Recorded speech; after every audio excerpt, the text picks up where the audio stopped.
So hey, I just did a video on hey why you should maybe not use a metronome or why you should be careful when you use a metronome. But in this video, I want to talk about the benefits of not using a metronome, okay, and why a lot of the practice I do is not using a metronome. I do think it depends on the type of practice you're doing, and I think there are kind of broad categories of practice. I think your practice is going to fit into like one of two very broad buckets, and there's not clear borders around these things.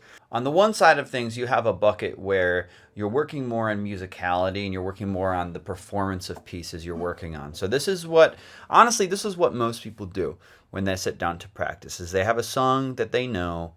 Maybe it's probably already memorized. That's a whole other phase of things. That's a whole other bucket, memorizing stuff. We usually have a piece of music and they're playing through either the entire piece or longer sections, okay? So maybe they're just repeating the intro, maybe it's 10 seconds of music, 20 seconds of music. Or maybe they're playing through the entire piece over and over again. Maybe it's a 3-minute piece or whatever, okay? That's one bucket. And the thing that I think separates this bucket from the other one I'm going to talk about is that you're focused on higher level problems. You're focused on dynamics, just overall confidence with the piece of music. You're focused on connecting big long lines together. You're focused on that kind of stuff. The endurance of playing through the entire piece of music, right? Now, on the other side of things, we got the micro, and this is where I spend the vast majority of my practice time, at least right now. Now, if I have a show coming up, if I have a set coming up, I'll do more of this kind of practice, where I'm working on performing bigger pieces and I'm taking much more material and working on that. But right now, what I really like to do for moving my technique forward, for actually becoming a much better guitar player, is more micro practice. So this might be me taking something that's a second long, or 2 seconds long, or maybe a phrase that's 5 seconds long or whatever, but something that kind of the smaller, the better, okay? And usually this kind of practice tends to be really repetitive and almost kind of feels meditative, or almost like people say mindless in a way. I don't think of it as mindless, but it feels more mindless than the other side of things. So that might be something like this. So for a few months now, I've been working on this kind of 3-finger piccato type thing, all right? I'm trying to, because I want to be able to, I suck at it right now, but I want to ultimately be able to do scales with this, right? I'm obviously not there yet. But this is a really repetitive, simple motion where, it only takes a fraction of a second, if I'm playing it quickly, to get through a repetition of this. Whereas like a big piece of music, like that's going to take maybe 3 minutes or so. The big difference between these things is how many problems you're ultimately dealing with, right? So when it comes to something like this, right, it's so tiny and repetitive.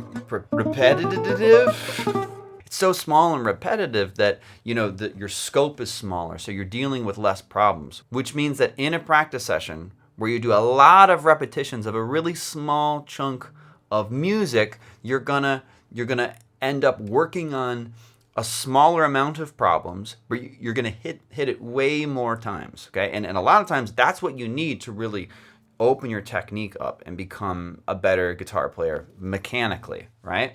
So a lot of times when you're doing stuff like this, the levers that you're pulling are like speed, okay? It's like, how fast am I playing this thing, okay? That's actually the main lever that you're pulling, is just speed. It's how fast should I be playing this thing, right? When I'm doing my repetitions, should I be trying to play quick or should I be trying to play slow?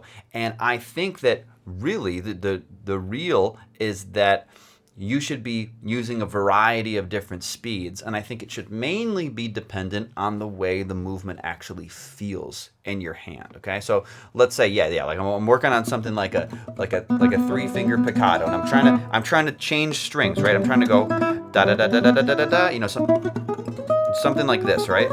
Number one, I should isolate. I shouldn't get the left hand involved. Okay, I should do this primarily with the right hand because that's where the problem is. If I'm loading my nervous system up with left hand related stuff, all of a sudden I've got less brain power. I've got less capacity for focusing on the problems involved in the right hand. okay?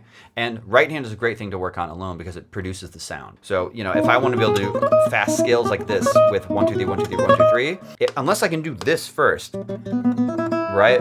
Really, really smooth and easy. Now I'm going too fast, okay? The tempo that you should operate at, I think, really depends on sound quality and the level of tension that you're feeling in your hand. So if sound quality is suffering, we can bring the tempo down. If relaxation is suffering, if I got too much tension in my hand, I can bring the speed down, okay? So watch, I'm gonna work on this for a little bit, you know, just right now to show you kind of what I'm thinking, all right? So I'm gonna choose, you know, 1, 2, 3, 1, 2, 3, 1, 2, 3, just that, an ascending 1, 2, 3, 1, 2, 3, 1, 2, 3 thing. Okay, so the sound quality, as you can hear, is kind of suffering a little bit at the very top. When I get to the top, and I'm gonna kind of drop my energy levels for the video, because I'm making a video right now, so I'm a little spastic, which is not good for practice.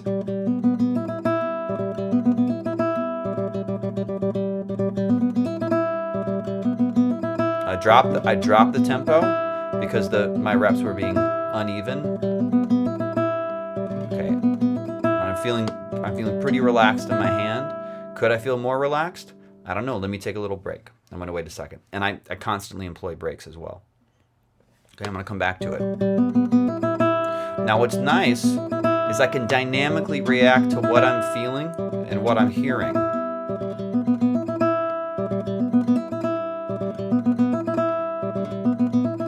You know, if I had a metronome cranking and I was like kind of at my ceiling as far as speed goes, which is a lot of times like when people put on a metronome, they're operating at like the fastest possible speed where they're not making mistakes, which I think a lot of times is too fast, okay? Because it's not just not making mistakes, it's making the motion feel effortless. And that might be well beneath your ceiling or your speed limit, right? That might be 50% of your speed limit. Okay, I'm dropping the tempo a little bit. I'm dropping the volume too. That's another lever you can kind of play with, but I don't really play with volume that much. I usually keep it very low. Now, I think practice like this, where I'm really paying attention to, like I said, the sound quality and the feeling,